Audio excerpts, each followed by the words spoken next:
et bienvenue dans la revue de presse hebdo et audio du secteur retail e-commerce en France, proposée par les Digital Doers. Vous le savez sûrement déjà, sur le site lesdigitaldoers.com, vous avez accès à une revue de presse qui rassemble les articles publiés dans la semaine sur les sites de news de notre écosystème. Vous pouvez vous y abonner pour recevoir chaque vendredi un digest de l'actualité dans votre boîte email. De cette revue de presse, je vous propose de lire sans interprétation une sélection de quelques articles qui m'ont semblé pertinents à partager. Bonne écoute, évidemment, toujours sans coupure.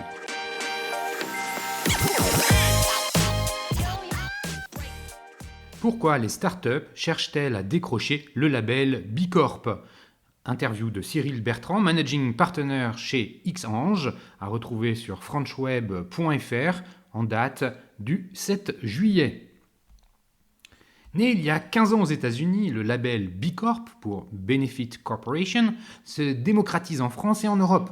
Dans l'écosystème numérique, de plus en plus d'entreprises cherchent à le décrocher, ce qui n'est pas une mince affaire. En effet, il nécessite de passer par un processus long et exigeant, lors duquel il est demandé à l'entreprise de répondre à plus de 200 questions sur des thématiques comme la gouvernance, les collaborateurs, les clients ou encore l'environnement. Après avoir fourni ces réponses, l'entreprise doit obtenir plus de 80 points pour décrocher un label qui certifie qu'elle a un impact sociétal et environnemental positif. Autrement dit, il s'agit de prouver que l'entreprise a intégré des enjeux sociaux, sociétaux et environnementaux à son modèle économique et à ses objectifs. Avec une telle certification, l'idée est ainsi de montrer que l'entreprise est non seulement bénéfique pour ceux qui la font prospérer, mais aussi pour ceux qui utilisent ses services et donc la société. 13 startups certifiées B Corp en France. Avec B Corp, les entreprises qui tentent de décrocher ce label veulent montrer qu'elles sont capables de concilier les exigences RSE et rentabilité. Il s'agit d'un défi dans le temps puisque cette certification n'est pas éternelle. Elle n'est valable que 3 ans et à l'issue de cette période, les entreprises sont réévaluées. Il n'est pas question de se reposer sur ses lauriers. En effet, il faut améliorer ses performances et donc obtenir un meilleur score à chaque fois pour conserver le label B Corp. À ce jour, 120 entreprises ont décroché cette certification en France, dont 13 startups. Parmi elles, on retrouve notamment Shine, WeHelp ou encore Omi et compagnie. Ces dernières sont issues du fonds Xange qui attache de plus en plus d'importance au label B Corp, au point de même avoir entamé le processus pour le décrocher. Et pour cause, ce précieux sésame est un critère de performance qui attire de plus en plus le regard des investisseurs. L'interview de Cyril Bertrand de Xange est disponible sur le site de franchweb.fr en podcast.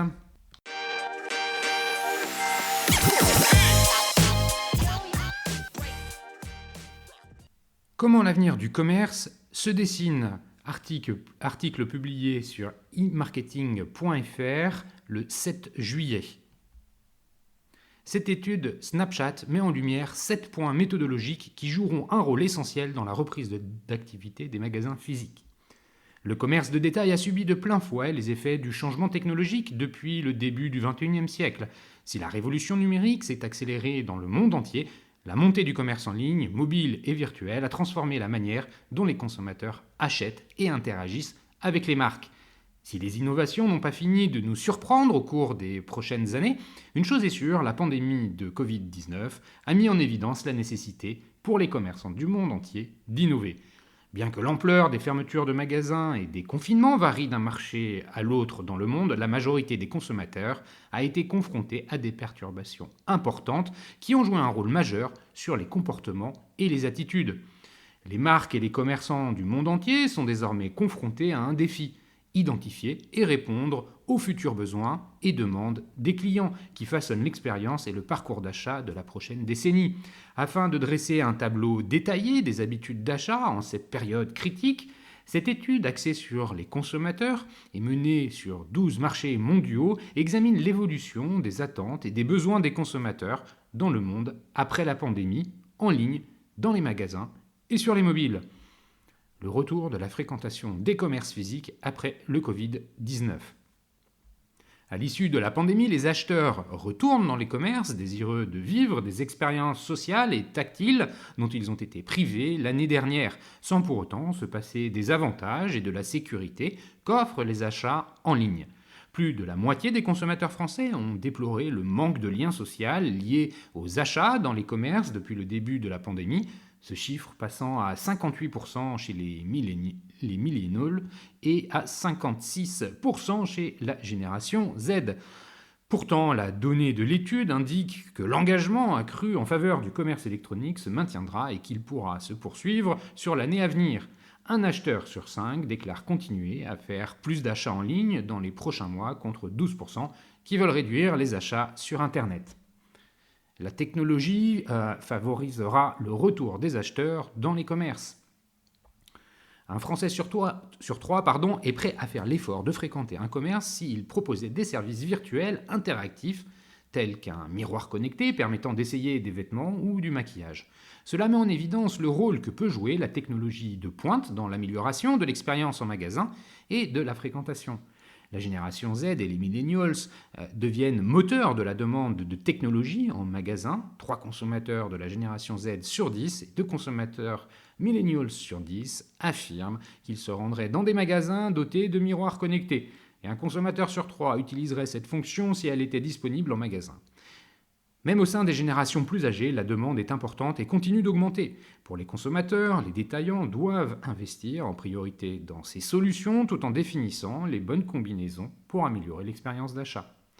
Le mobile, vecteur de connexion entre les marques et les consommateurs tout au long du parcours d'achat.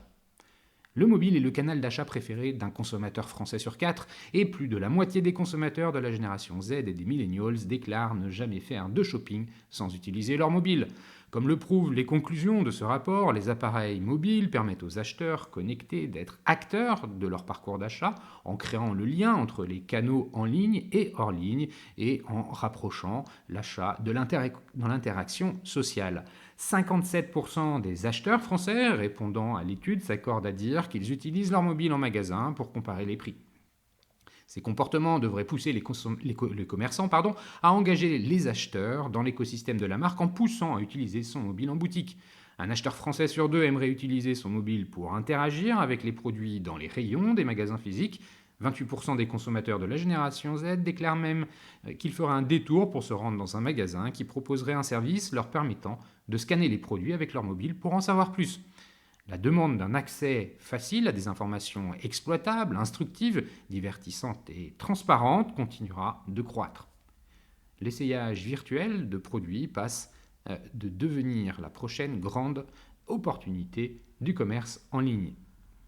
Plus de 4 acheteurs français sur 10 déclarent que le fait de ne pas avoir touché et essayé des produits est un facteur déterminant qui les dissuade d'acheter en ligne. Cela met en évidence l'importance des nouvelles options de prévisualisation et d'essayage de produits via les canaux en ligne pour optimiser l'expérience e-commerce. Toutes générations confondues, les besoins de commodité sont à l'origine de l'intérêt pour le commerce en ligne, en particulier le fait que le commerce électronique fonctionne 24 heures sur 24, 7 jours sur 7. Les détaillants ne devraient pas perdre de vue cet aspect dans la recherche d'une expérience de vente en ligne toujours plus stimulante. Ainsi, les détaillants doivent investir dans la technologie d'essayage avant achat pour accroître l'interaction entre les clients et les produits en ligne. Vers une généralisation de la réalité augmentée. L'étude prévoit que d'ici moins de 5 ans, nous assisterons à une augmentation de 35%, de 23% en 2021 et 31% en 2025, de la proportion d'acheteurs français de la génération Z à utiliser la réalité augmentée avant d'acheter un produit. Plus important encore, 56% des consommateurs français qui ont utilisé la réalité augmentée lors de leurs achats affirment que cela les a encouragés à faire un achat. Ces résultats montrent que la réalité augmentée n'a pas fini de prouver son efficacité, incitant les consommateurs à finaliser leurs achats. 31% des consommateurs de la génération Z auront utilisé la réalité augmentée avant d'acheter un produit d'ici 2025. Et 62% d'entre eux seront intéressés par son utilisation. La croissance potentielle est également élevée chez les millennials et les générations X, avec des niveaux d'intérêt qui devraient atteindre la majorité dans ces deux groupes. Les détaillants doivent se préparer à l'économie virtuelle. Près d'un consommateur français sur deux envisagerait d'acheter un produit virtuel, ce qui laisse présager une expansion importante de l'économie virtuelle au cours de la prochaine décennie. De plus en plus d'exclusivité offerte par les NFT sera un atout majeur pour les produits virtuels, offrant aux consommateurs la possibilité de posséder des pièces uniques indépendamment de leur existence physique. Les NFT, bien que mis en avant par les médias, restent encore méconnus chez une part importante des consommateurs. 17% des répondants déclarent bien comprendre ce qu'est un NFT, et parmi ceux qui comprennent cette notion, 37% sont intéressés à l'idée d'en acheter. Les plateformes de revente renforcent leur position en tant qu'alternative crédible. En France, 43% des consommateurs ont déjà acheté et vendu quelque chose par l'intermédiaire d'une plateforme de revente qui attire les acheteurs à la recherche de prix plus bas et de produits uniques et offre une alternative plus durable au paysage actuel du commerce électronique. La seconde main prend une place de plus en plus importante dans le monde du retail. 39% des consommateurs répondant déclarent rechercher régulièrement des options de seconde main lors d'un achat important. Beaucoup font le choix de revendre pour réduire les déchets. 55% des consommateurs français de la génération Z et des millennials s'inquiètent de l'impact environnemental des achats en ligne.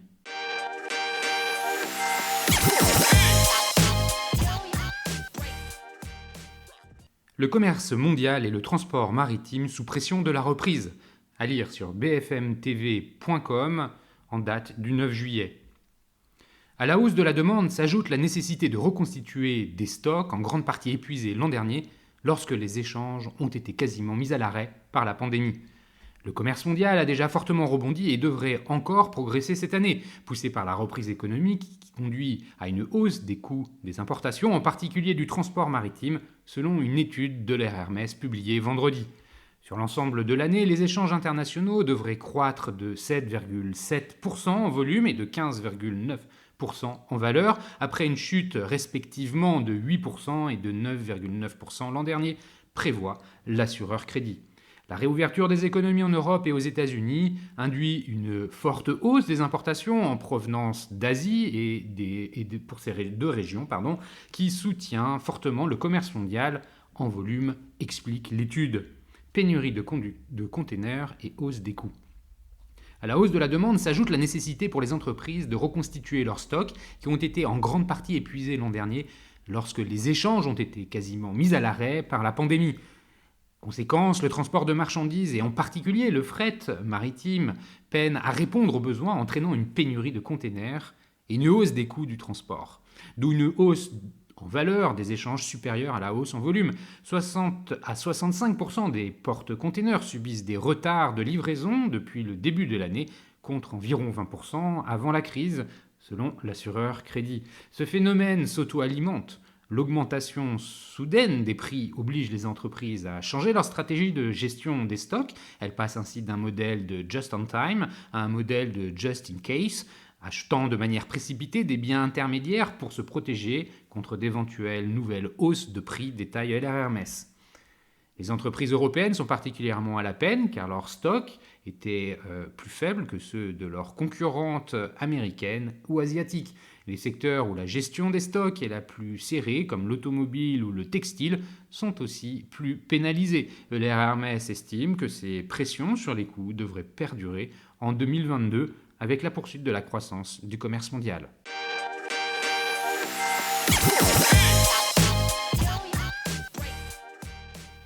Les ventes en ligne de produits de grande consommation augmentent de 46% en France.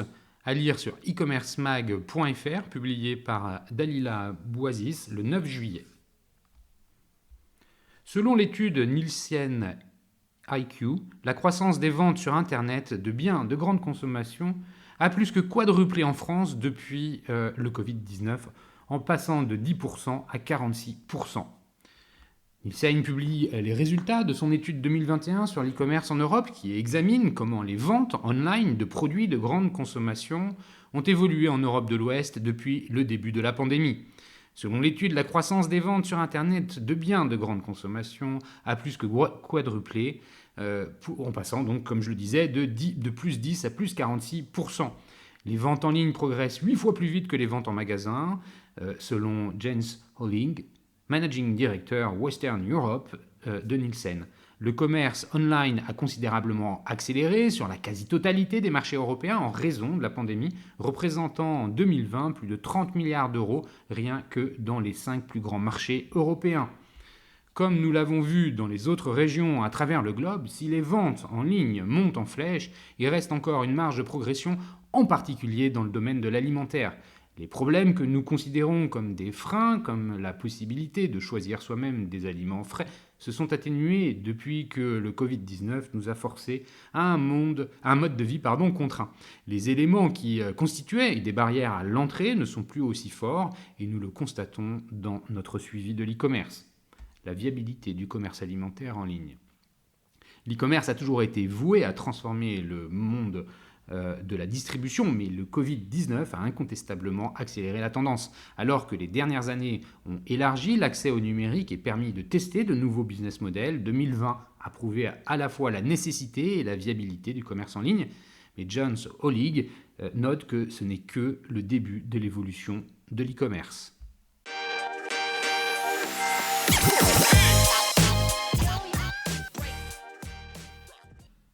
Fraude au paiement en ligne, pas d'explosion en 2020, à lire sur e-commercemag.fr, publié par Stéphanie Marius le 7 juillet. Hausse de la fraude sur mobile, quasi stagnation des paiements par carte en ligne.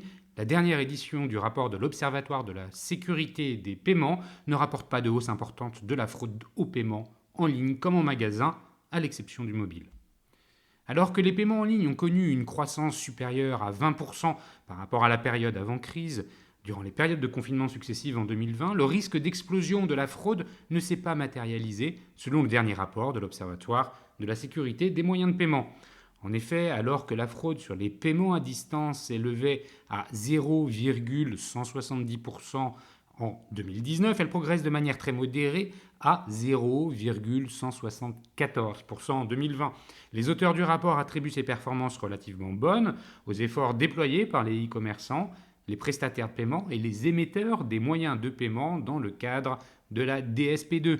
La généralisation progressive de la double authentification du porteur de carte bancaire, l'amélioration des techniques de scoring laissent présager un avenir de plus en plus serein concernant les transactions par carte bancaire. Toutefois, le taux de fraude par ce biais demeure 19 fois supérieur à celui des paiements de proximité et des automates, précise le rapport. Parmi les enseignements de l'Observatoire figure également la prédominance persistante de la carte bancaire. Elle représente plus de la moitié des transactions scripturales en volume, 55% en 2020 comme en 2019, pour un montant total de 578 milliards d'euros en 2020. Malgré un usage en légère décrue, moins 4,3% en volume, dû en priorité à la fermeture des magasins et au confinement. Comme précédemment indiqué par plusieurs études, le paiement sans contact a progressé de 9 à 19% du total des transactions, soit 5,1 milliards d'opérations et 79,7 milliards d'euros. Les paiements en ligne par carte bancaire ont progressé de 13,2% en volume sur la période. D'un point de vue omnicanal, le nombre de cartes françaises pour lesquelles au moins une transaction frauduleuse a été enregistrée au cours de l'année 2020 s'élève à 1,4 million, en hausse de 2,2% par rapport à 2019, pointe le rapport. Ainsi, la fraude par carte bancaire française, en ligne comme en magasin, s'établit à 0,068% versus 0,064% en 2019. Et ce, dans un contexte de montée spectaculaire du sans contact en magasin, plus de 50% en nombre de transactions durant l'été 2020.